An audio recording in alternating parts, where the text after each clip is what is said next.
Sattenapalli walking track లో కోతులు పెడదా భయపడుతున్న మహిళలు పిల్లలు.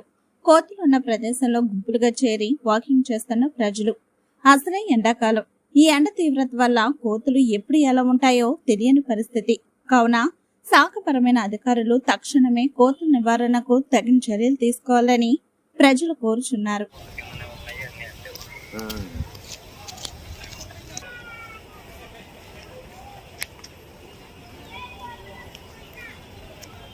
కొంచెం అధికారులకు తెలియజేస్తే కొంచెం చర్యలు తీసుకుంటారు.